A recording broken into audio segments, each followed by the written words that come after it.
Buka di dalam 1 Yohanes pasal yang ke-5 ayat 21.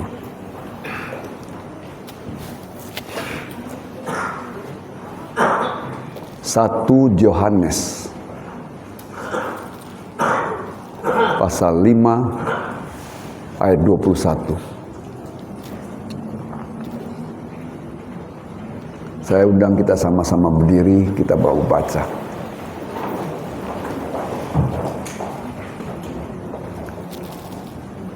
Satu, dua, tiga.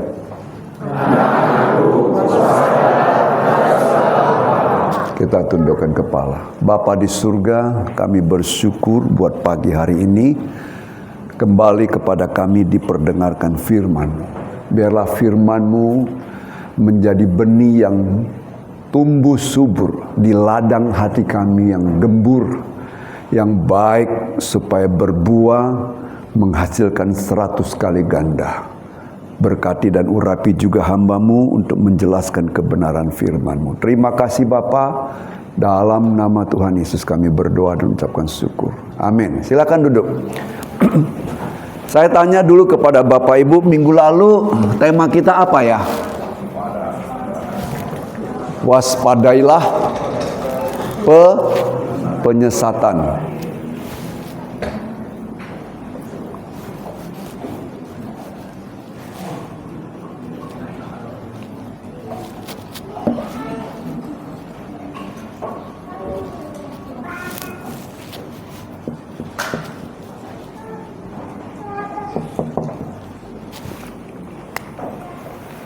Surat ini ditulis oleh Rasul Yohanes setelah dia keluar dari Pulau Patmos. Diperkirakan dia nulis pada abad pertama tahun 96 Masehi. Kalau tahun 96 Masehi berarti kalau Tuhan Yesus disalibkan, mati, dikuburkan pada tahun 33 setengah. Pada tahun 96 maka lebih kurang sudah berjalan berapa? 62 atau 63 tahun yang lalu. Siapa yang umur 60 ke atas? Coba tunjuk tangan. Umur 60 ke atas. 1, 2, 3, 4, 60 ke atas ya. Soalnya yang 60 ke atas mau dapat hadiah, makanya coba tunjuk tangan. Jadi kemarin waktu kami pergi ke Cina, setiap masuk ke daerah wisata, kan kami asal pergi bawa paspor. Kalau masuk daerah wisata, ada yang 60 ke atas, bayarnya setengah. Ada yang 65 ke atas bayar setengah. Jadi ketika sudah nanti dapat karcis masuk, dia lihat, oh ini kurang. Kok ini nggak kurang? Semalam di sana kurang. Semalam di sana ditetapkan 60 ke atas. Tapi yang sini 65 ke atas. Saya sendiri dapat ketawa yang lain. Ya, jadi kita menghargai orang-orang yang sudah berumur cukup 60 ke atas. Sekali lagi, siapa 60 ke atas? 1, 2, 3, 4. 4 orang teman. 5 orang. Ya. 5 orang. Iya, puji Tuhan. Nah, mari setelah 60 tahun, perhatikan baik-baik. Setelah 60 tahun, ketika surat ini ditulis kepada jemaat orang-orang Yahudi, tulisnya cuma singkat. Hai anak-anakku, waspadailah terhadap segala berhala. Jadi Rasul Yohanes menganggap orang-orang Yahudi yang mendapatkan surat ini sebagai anak. Siapa lagi yang menganggap kita sebagai anak? Tentu Tuhan kan, karena kita semua sudah terima Dia sebagai Tuhan dan Juru Selamat. Kalau pagi hari ini Tuhan yang berkata, hai anak-anakku, waspadailah berhala, kita perlu perlu simak. Karena surat ini ditujukan kepada orang Yahudi. Kita tahu orang Yahudi itu sesungguhnya adalah orang yang sebenarnya harusnya netral, sudah tereliminasi. Tidak ada lagi yang dalam pemikirannya ada berhala. Karena cuma bangsa ini yang pertama kali mendapatkan pewahyuan firman Tuhan di dalam kitab Taurat. Ketika diturunkan 10 hukum Taurat di dalam Keluaran pasal 24, di sana dikatakan, coba keluar dulu 24, Keluaran pasal 24. Keluaran pasal 24. Jangan membuat bagimu patung yang menyerupai apapun yang ada di langit di atas. Di langit di atas. Jadi kalau di langit, di atas lagi. Berarti langit ini ada beberapa tahap ya. Atau yang ada di bumi di bawah. Di bumi di bawah. Di bawah bumi ada apa? Belum, nanti air masih ada di bawahnya. Bahasanya. Di bumi di bawah apa? Di bawah bumi ada apa? Siapa yang tinggal di bawah bumi?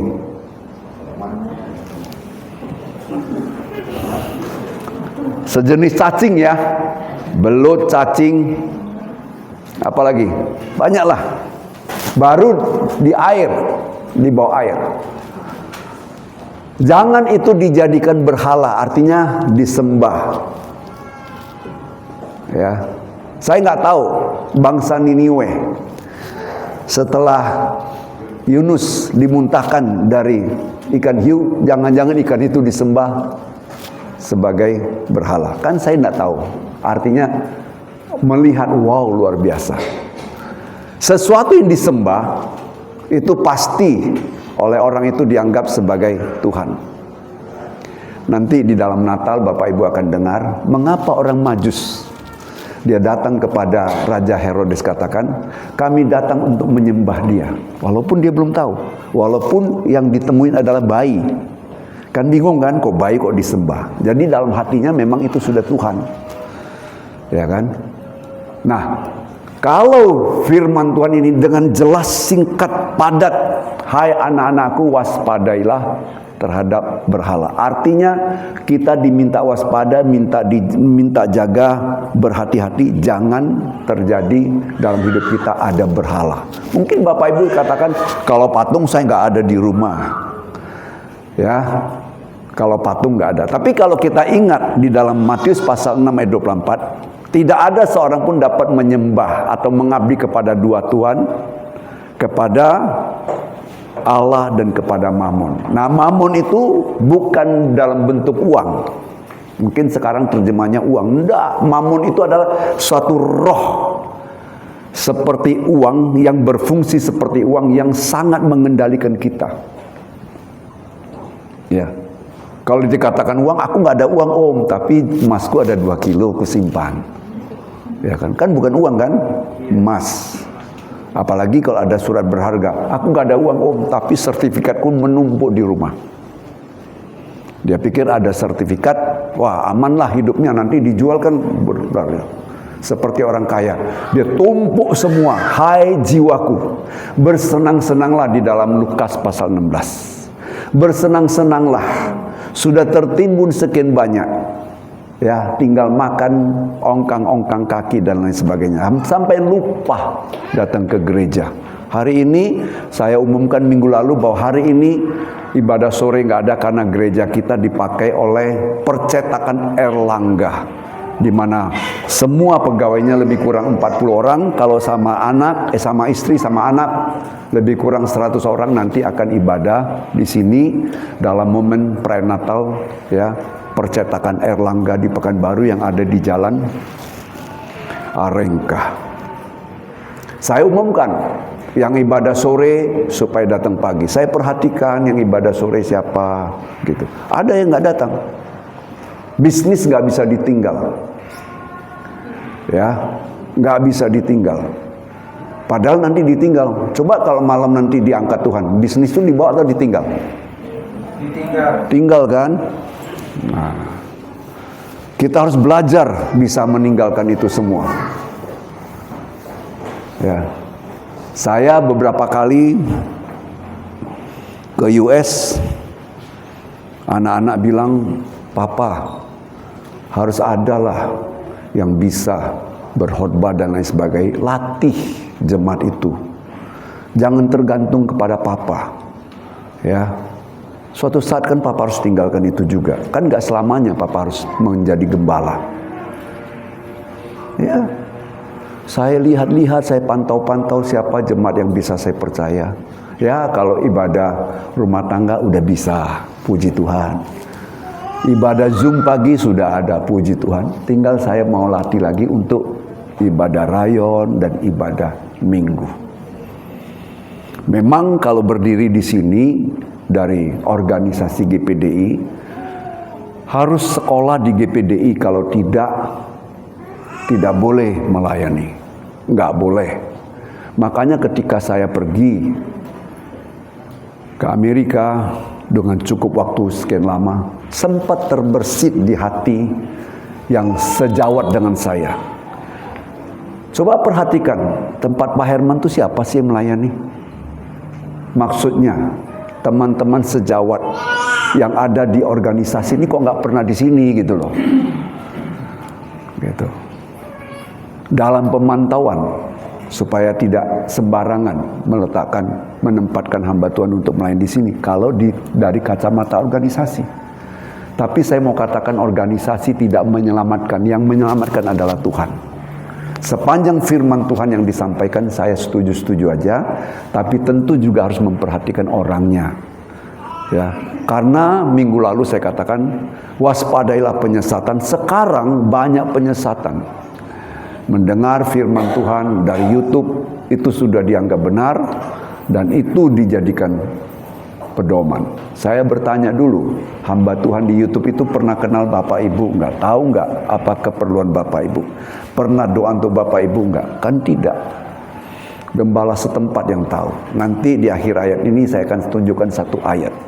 Karena kalau kita baca di sini, kalau kita baca sebelumnya, ya. Ayo kita baca aja. Kembali, tadi kan kita buka ayat 21. Coba kita buka dari ayat sebelumnya. Saya ingin kita buka. Dalam 1 Yohanes pasal yang ke-5, saya ingin baca mulai ayat yang ke-16. Perhatikan, saya buka.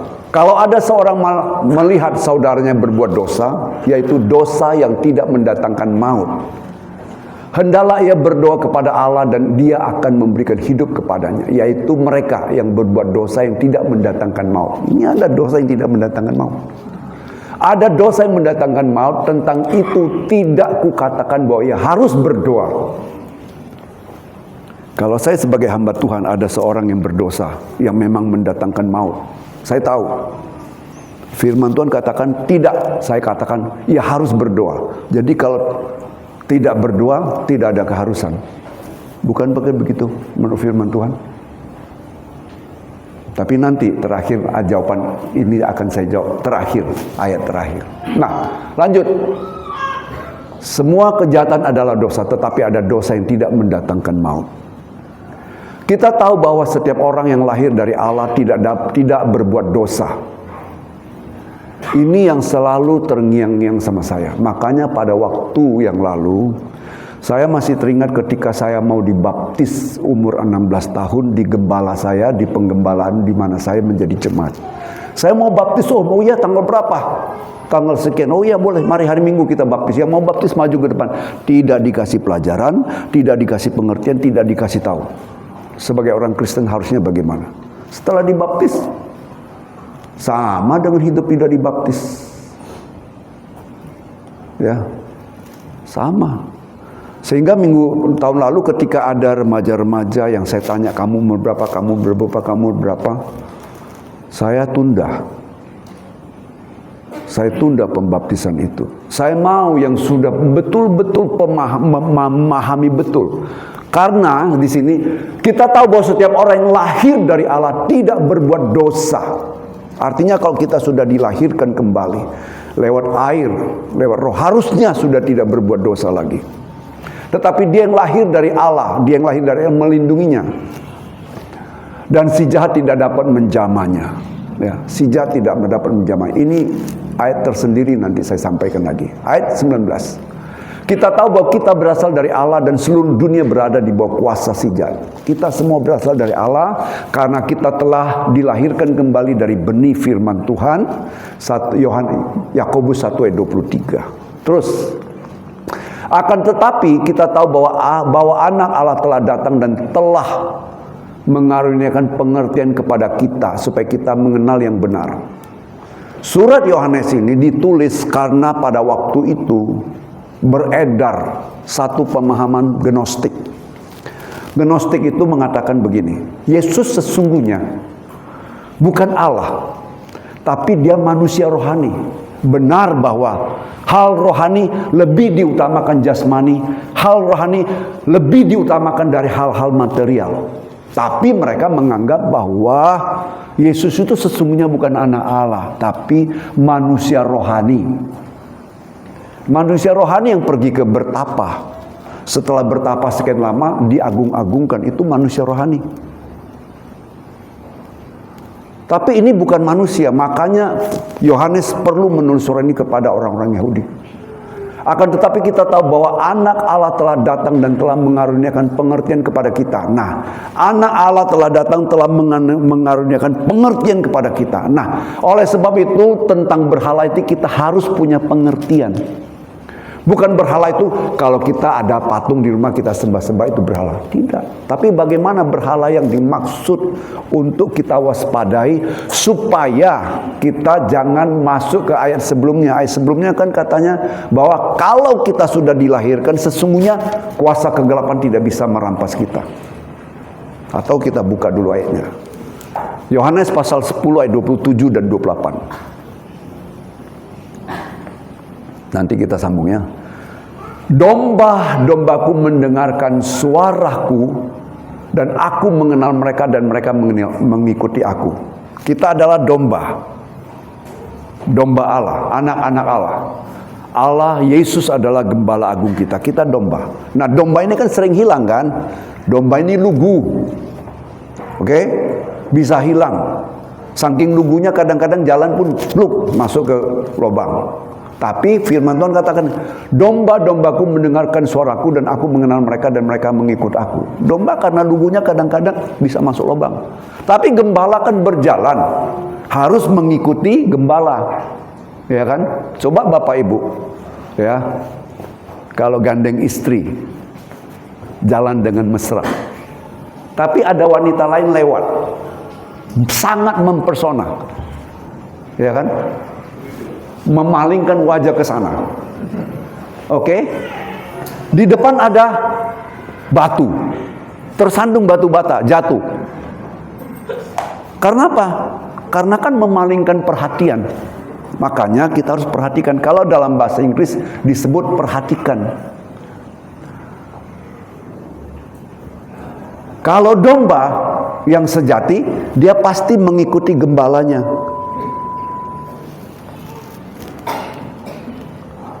Saya tanya dulu, gembalamu ada di YouTube, tinggalnya di mana? Anda tahu nggak? Oh, Jalan Nangka. Tapi aku nggak ada. Jalan Nangka. Ada juga di YouTube ya. Oke lah. Kasih sama April. Lanjut 28.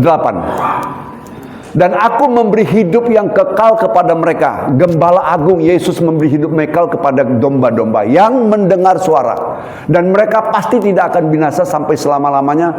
Dan seorang pun tidak akan merebut mereka dari tanganku. Kalau kita menjadi domba yang mendengar suara gembala, mendengar suara Tuhan, dari peristiwa mendengar diikuti dengan mengikuti. Sekarang Yesus sudah naik ke surga. Oleh sebab itu kepada 7 jemaat yang ada di Asia Kecil yang dijelaskan di kitab Wahyu, mulai dari jemaat Efesus, Smyrna, Pergamus, Philadelphia ya dan lain sebagainya. Di sana dikatakan barang siapa mempunyai telinga hendaklah ia mendengar apa kata Roh. Jadi sekarang Yesus sudah ada di surga, Roh Kudus yang datang yang berbicara kepada kita. Roh Kudus berbicara kepada kita lewat apa? Lewat gembala, lewat hamba Tuhan. Mungkin lewat pribadi, lepas pribadi sahabat kita yang hidup di dalam pimpinan roh. Dan kita harus ikut, waspadai. Minggu lalu sudah disampaikan tentang itu. Minggu ini kita melanjutkan. Ya, minggu ini kita. Aku memberikan hidup yang kekal kepada mereka dan mereka pasti tidak akan binasa. Itu satu kepastian. Tidak ada agama lain yang memberikan satu pernyataan pasti tidak binasa. Hanya di dalam kekristenan. Itu harus Bapak Ibu bangga. Coba tanya sama yang lain. Mudah-mudahan. Bahasa Inggris mudah-mudahan apa?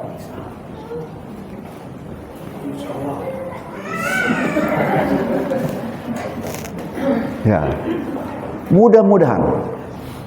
Enggak, pasti. Tapi tentu ayat sebelumnya 27 harus menjadi bagian hidup kita. Baru ayat 28 itu menjadi satu kepastian. Ya, pasti tidak akan binasa sampai selama-lamanya, bukan hanya di atas muka bumi, sampai selama-lamanya. Dan seorang pun tidak akan merebut mereka dari tanganku. Ya, tapi sekarang YouTuber bisa merenggut Bapak dari tangan Tuhan. Kalau Bapak Ibu tidak screening baik-baik. Oleh sebab itu minggu lalu waspadai penyesatan dan hari ini waspadailah berhala. Jadi oleh karena itu, karena kita anak Allah, surat itu datang kepada kita, hai anak-anakku, waspadailah berhala-berhala. Jadi ini penting Bapak Ibu. Kenapa? Berhala itu bisa membuat kita hilang dari hadapan Tuhan. Ya. Nah, sekarang saya ingin melihat karena di dalam surat ini, coba buka lagi supaya saya baca ulang ayat 21. Anak-anakku, waspadalah terhadap segala berhala. Ternyata berhala banyak. Berhala banyak. Ya, statusmu, kedudukanmu di kantor, jangan salah. Mimbar ini juga bisa jadi berhala Bapak Ibu. Betul? Jangan salah. Statusmu, kedudukanmu, jabatanmu, segala-galanya bisa jadi berhala. Banyak, tapi pada pagi hari ini satu hal dahulu saya mau uraikan. Berhala itu yang ada dalam diri kita itu apa? Karena surat ini ditujukan kepada orang-orang Yahudi yang saya tadi sebutkan. Setelah 60 tahun perjalanan penyertaan Tuhan, sudah mulai menyimpang dengan pemahaman gnostik itu bahwa memang di sana dikatakan bahwa kehidupan rohani lebih dipentingkan daripada kehidupan jasmani. Hal-hal rohani lebih diutamakan dari hal-hal material. Tetapi mereka, tadi seperti saya katakan, mereka beranggapan bahwa Yesus itu adalah manusia rohani. Yesus bukan disebut manusia rohani. Dia adalah Allah yang menjadi manusia. Nggak usah pakai rohani, memang Allah kok. Ya kan? Oleh karena itulah surat ini diturunkan karena pengertian yang salah kalau dipertahankan terus itu berhalamu. Sekarang kita lihat contoh. Buka di dalam 1 Samuel pasal 15. Saya ingin baca dari ayat yang ke-17.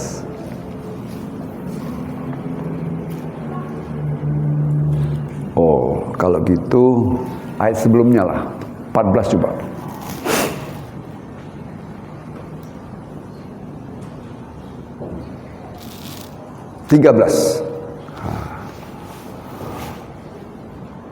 Nah, saya baca, Bapak Ibu perhatikan.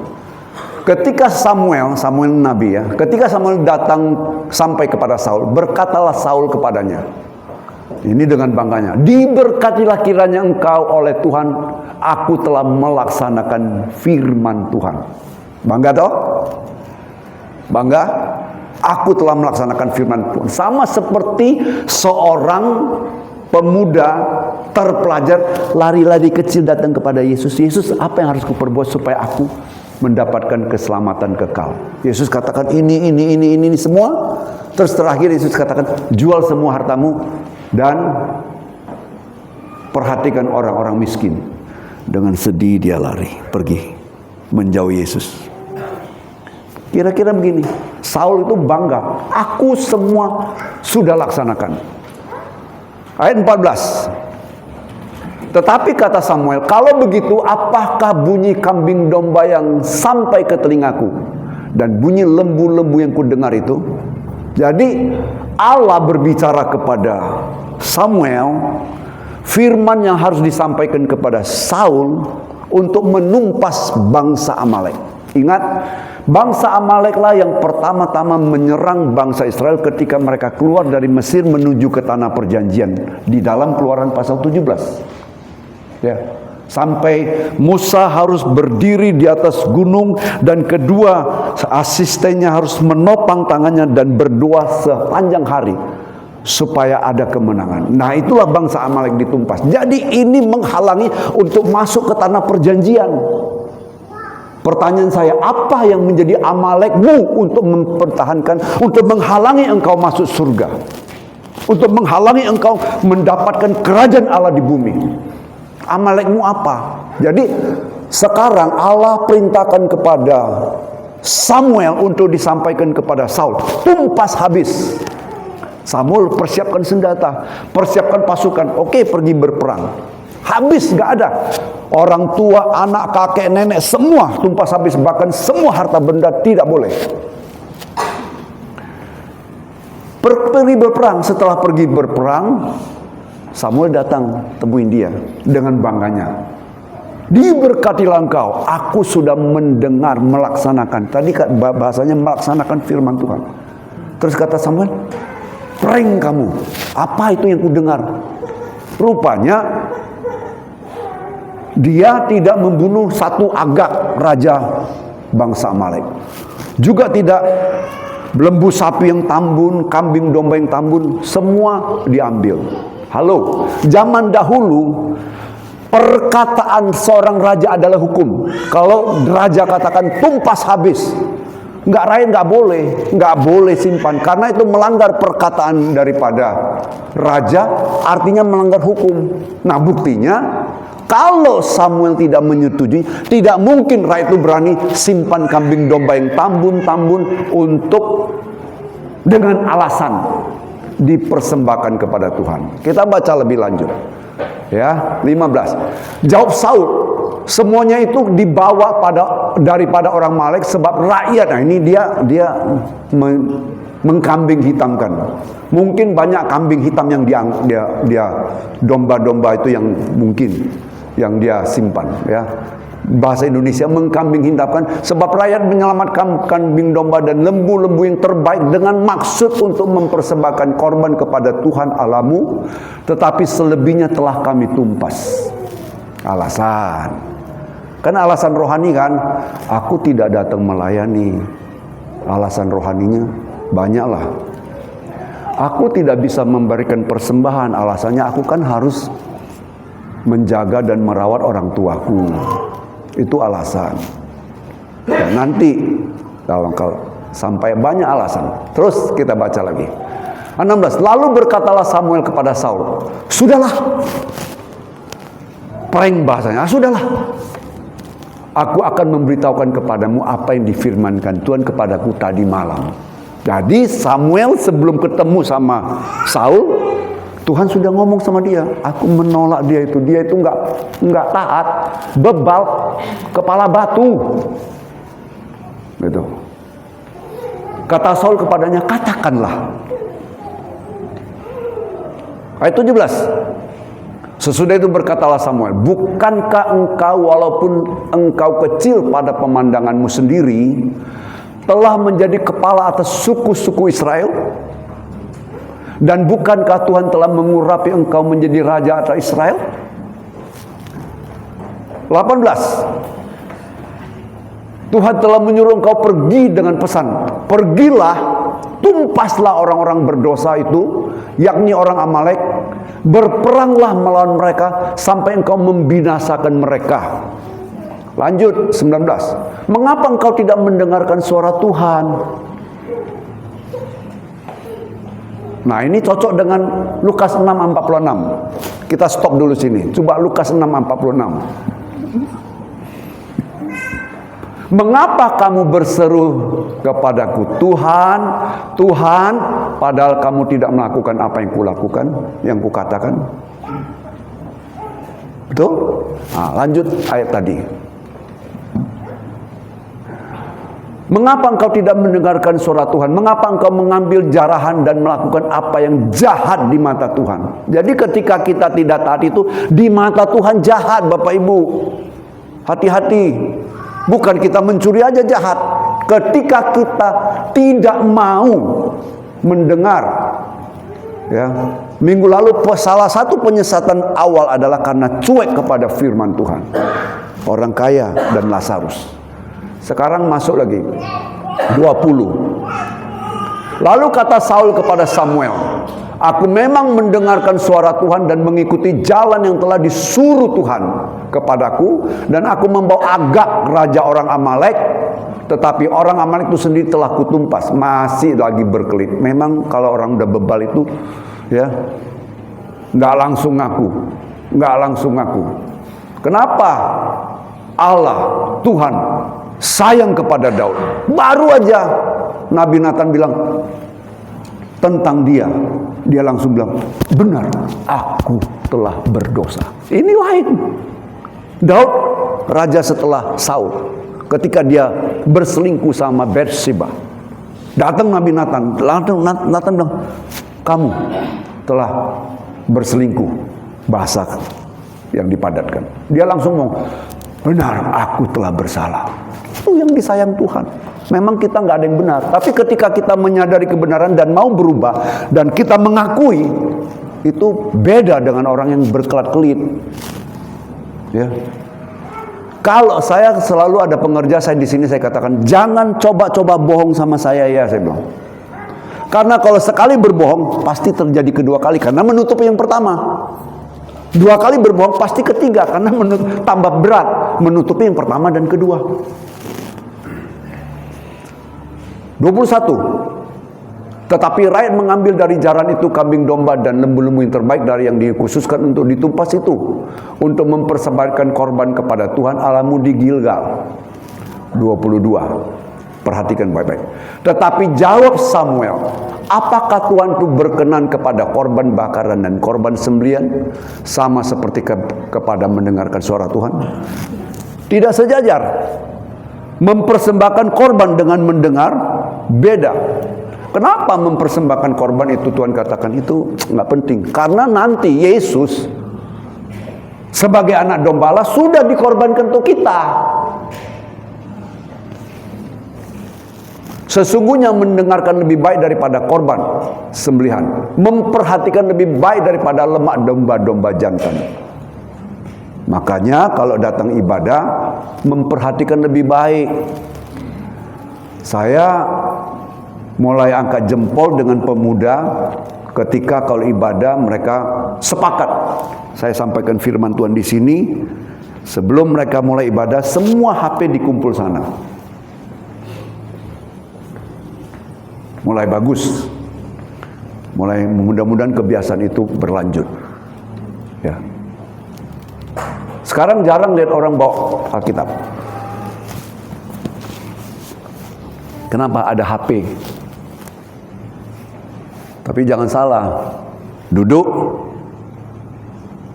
Berkali-kali saya ngomong, kadang-kadang senyum, saya pikir, wah, dia itu terkesan dengan firman yang kusampaikan. Rupanya yang dia ketahui TikTok. Ya kan?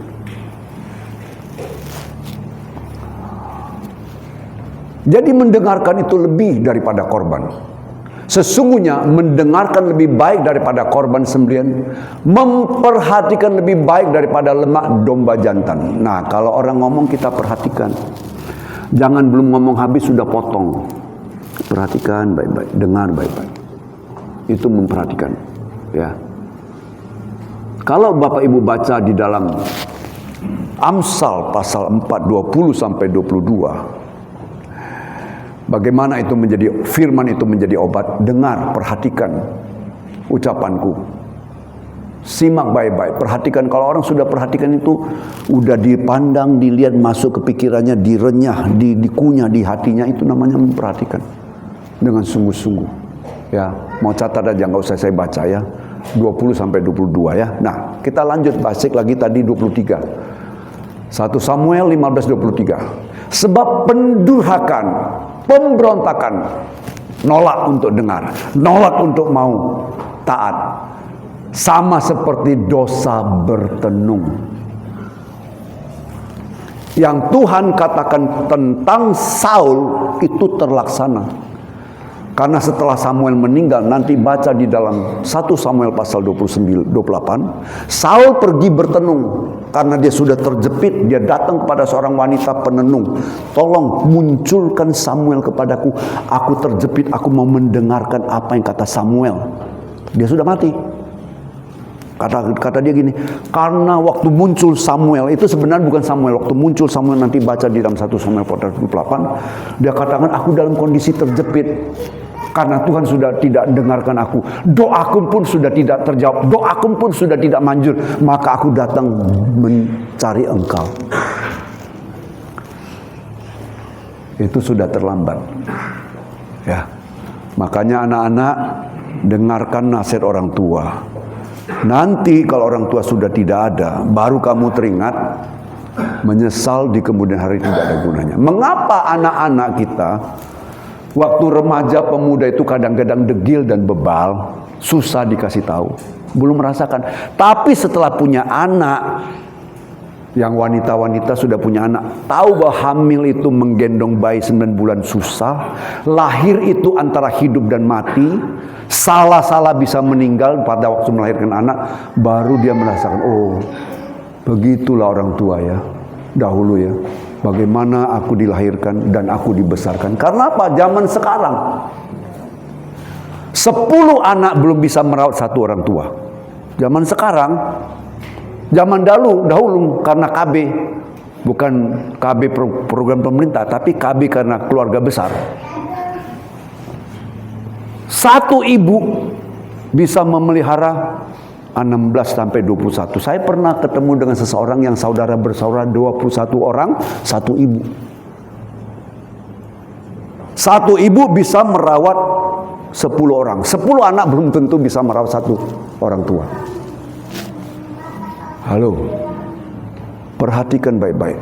Nasihat itu jangan nanti orang tua sudah meninggal baru menyesal. Dan anak-anak wanita setelah punya anak baru bisa sayang orang tuanya. Waktu masih muda. Dulu ibu tuku kan gak sekolah. Sekarang aku udah tamat university. Bangganya aku sekarang tamat university. Mau bilang universitas saja udah gak mau. Sikit-sikit university. Betul kan? Bangga.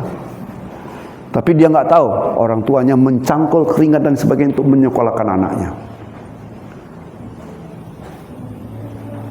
Hati-hati. Dan orang tua juga perhatikan. Saya senang ini pagi hari ini yang melayani kita yang muda-muda. Halo, bapak-bapak. Mana anakmu itu yang tidak melayani? Sekarang masih di rumahmu, engkau punya kewajiban ngomong. Istri saya kalau ngomong ke anak telepon, anaknya sudah lama bilang, aduh, mama kok terus-terus gini, kan aku udah dewasa. Sebelum kau nikah, kau anakku, kau di dalam pengendalianku. Kalau sudah nikah, sudah berumah tangga sendiri, silakan. Tapi sebelum, aku berkewajiban, aku melahirkan kamu, aku berkewajiban untuk ngomong sama kamu. Akhirnya dia diam. Ya lama. Jadi selagi di rumahmu, engkau punya kewenangan untuk mendidik, membesarkan anak, memberi teguran, menasihati dia. Nanti setelah dia berumah tangga, dia punya kehidupan sendiri lagi. Jangan menyesal di kemudian hari. Ya, apalagi zaman sekarang, zaman now. Hai anak-anak, kalau kamu mau berhasil, hargai orang tuamu. Bagaimana engkau bisa berhasil kalau orang tuamu aja engkau tidak hargai? Ya. Di sini dikatakan, sebab pendurhakaan adalah sama seperti dosa bertenung. Ketidaktaatan sama seperti dosa bertenung. Kita semua tahu, kalau dosa bertenung pergi tanya peramal, pergi tanya rezeki kepada peramal, atau bawa ayam putih, ayam hitam, ayam merah sama sesajenan datang kepada seseorang. Itu kita tahu itu salah. Tapi hari ini Bapak Ibu harus tahu, ketidaktaatan kepada firman Tuhan itu sejajar dengan dosa bertenung. Baru tahu hari ini atau memang sudah tahu lama? Kalau belum tahu hari ini, jam ini, detik ini, coba lihat jamnya. Jam 10.17. Saya tahu bahwa ketika saya memberontak kepada firman Tuhan, itu sejajar dengan dosa bertenung. Dan kedegilan adalah sama seperti penyembahan berhala. Waktu hari Rabu saya sampaikan firman Tuhan ini, seorang ibu tanya, Pak, apakah kedegil itu sama dengan bebal? Ya sama. Berkali-kali dikasih tahu, no comment, tidak ada. Pokoknya pendapat dia paling benar. Saya khawatirnya seperti sambungan minggu lalu, waspadai penyesatan. Anda semua, Bapak Ibu yang dengarkan YouTube, kalau YouTube-nya salah, Anda pegang seumur hidup, menjadi sesuatu yang Anda agung-agungkan, itu sama dengan Anda menyembah pendapatmu, itu sama dengan Anda menyembah berhala. Ngeri kan? Tidak mungkin tidak ada penyesatan, kata Tuhan Yesus. Tapi celakalah orang yang mengadakan penyesatan. Jangan dia celaka, kita ikut-ikut celaka.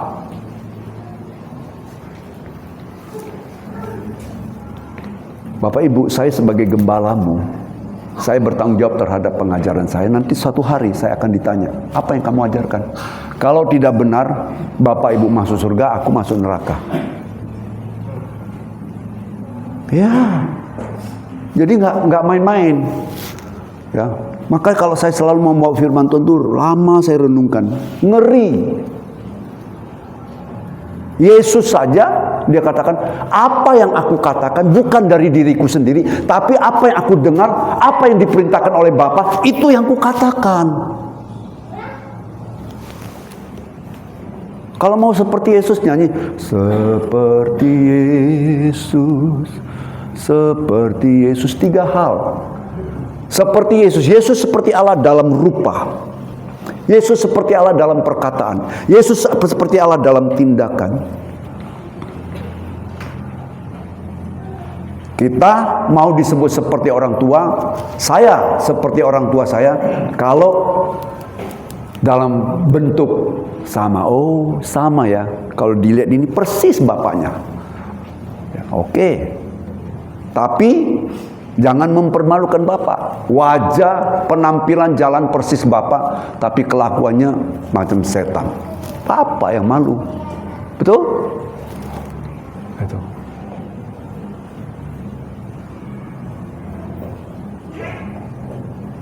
Karena engkau telah menolak firman Tuhan, maka ia telah menolak engkau sebagai raja. Halo Bapak Ibu. Ternyata kedegilan hati, kebebalan hati, menolak firman Tuhan, sejajar dengan bertenung, dan itu sama dengan penyembahan berhala. Kalau begitu, apakah kita menyembah berhala? Bapak Ibu yang jawab, bukan saya. Tapi ini garisan firman Tuhan. Waspadai, perlu waspada. Jangan terus. Domba saja sekali tidak mendengar dan tidak taat, tidak menurut tuntunan, bisa jatuh. Kalau jatuh, masuk lubang, tidak balik-balik, ya selamanya dalam lubang. Itu domba. Ya. Oleh sebab itu, perhatikan. Ya. Perhatikan. Saya tidak berani mengemukakan pendapat saya di atas mimbar.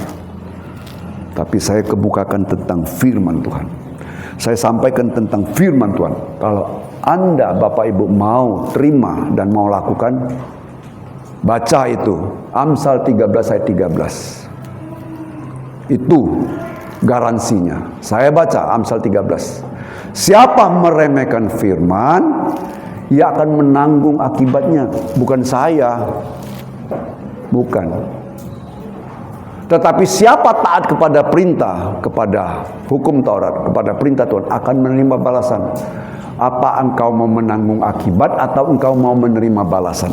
Itu pilihanmu. Hidup ini adalah satu pilihan. Tuh, hidup ini ada satu pilihan. Anda mau pilih ini, pilih ini, pilih ini. Oleh sebab itu pada pagi hari ini singkat. Anak-anakku, waspadailah segala berhala. Salah satu berhala yang ada dalam hidup kita, ketidaktaatan, itu sama dengan dosa bertenung, sama dengan memberhalakan. Kenapa? Karena kalau kita mengagungkan, kita punya pemikiran, pendapat kita yang benar saja, ketika kita tahu itu telah menyimpang dari firman Tuhan, itu berarti kita memberhalakan buah pikiran kita, memberhalakan pendapat kita, memberhalakan segala-gala yang dari kita dibandingkan dari firman Tuhan. Mari pada pagi hari ini, ya, kalau tadi dikatakan tentang dosa yang mendatangkan maut. Ini dosa mendatangkan maut ini Bapak Ibu. Dosa yang mendatangkan maut ini. Tentang dosa mendatangkan maut, aku tidak mengatakan supaya kamu harus berdoa kepada orang Yahudi. Jadi kalau ada misalnya seseorang ini, lihat dia jatuh dalam dosa, kita berdoa. Tapi setelah dia sudah nggak ketulungan bebalnya, degilnya nggak ketulungan, kita doa tuh udah nggak masuk.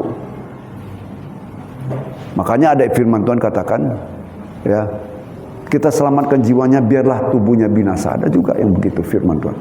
Tapi pada pagi hari ini Bapak Ibu jangan takut kalau saya misalnya ada seseorang yang saya tahu dia bebal, saya tahu dia firman Tuhan dia, jangan takut Bapak Ibu, tidak saya doakan. Kita buka 1 Samuel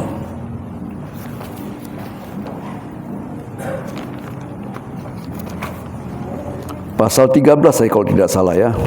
Tapi saya cari dulu ayatnya.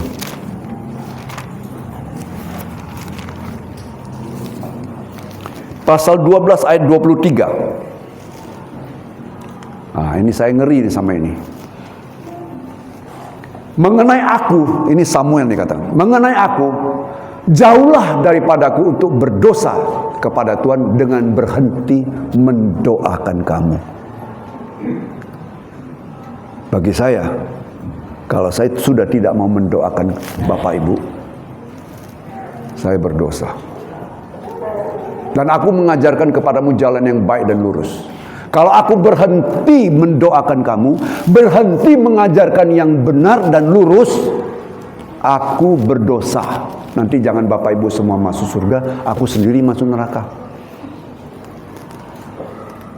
Itu sebabnya berdoa untuk gembalamu supaya diberi hikmat marifat, dituntun oleh kebenaran firman Tuhan, supaya lewat bibir mulut hambamu ini disampaikan kepadamu. Ini prinsip daripada Samuel. Tadi dikatakan untuk dosa yang mendatangkan maut, aku tidak menyuruh kamu wajib berdoa. Itu kata Yohanes. Tapi apa yang dikatakan oleh lewat bibir mulut Samuel sebagai firman Tuhan, saya mau pegang ini.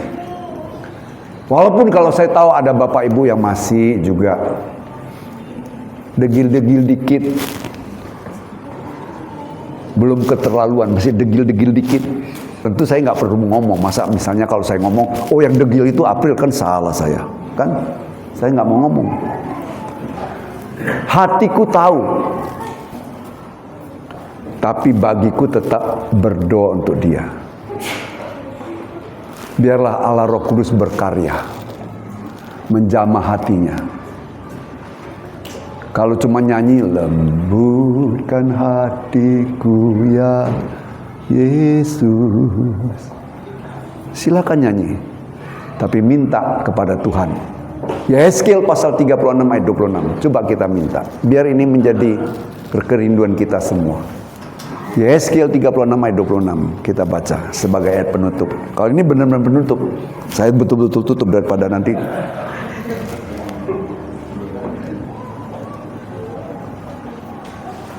Sama-sama kita baca dan kita berdiri sementara yang melayani boleh siap maju.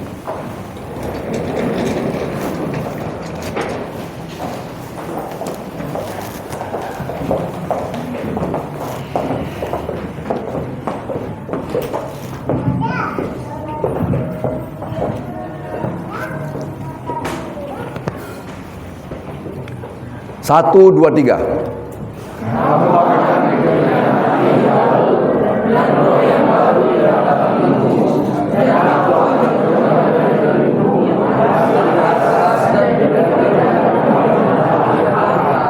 Siapa ini? Tuhan. Tuhan rindu untuk memberikan kamu hati yang baru, untuk memberikan kamu roh yang baru. Tapi kembali tergantung padamu. Ya kan? Kadang-kadang kita mau diberi bantuan kepada seseorang kan kita bilang, oh nggak usah dibantu lagi, aku udah cukup, kan begitu. Tapi dalam hal ini kalau Tuhan mau memberikan kamu hati yang baru, hati yang taat, jangan nolak. Ada lagi satu ayat tapi aku udah nggak mau buka karena tadi aku udah bilang. Tapi aku baca saja. Aku baca saja, nggak usah buka lagi. Dalam Filipi pasal 2 ayat 13, Tuhanlah yang mengerjakan di dalam kamu baik kemauan maupun kehendak maupun pekerjaan menurut kerelaannya. Jadi Tuhan mau mengerjakan di hatimu kehendak untuk taat, untuk setia, karena Tuhan mengerjakannya dalam hatimu. Sekarang buka hatimu dengan selebar-lebarnya, katakan kepada Tuhan, Tuhan, kalau di masa laluku aku tidak paham dan tidak tahu bahwa kedegilan hatiku sebagai sama dengan dosa bertenung, sama dengan berhala. Tapi hari ini aku mau itu semua dijauhkan dari hatiku karena aku mau sungguh-sungguh kepadamu. Ya. Saya baca ulang. Kamu akan kuberikan hati yang baru dan roh yang baru di dalam batinmu, dan aku akan menjauhkan dari tubuhmu hati yang keras dan kuberikan kepadamu hati yang taat. Biar ini menjadi kerinduan, pengharapan dan kerinduan dan kenyataan dalam hidup Bapak Ibu di pagi hari yang indah ini. Tuhan memberkati.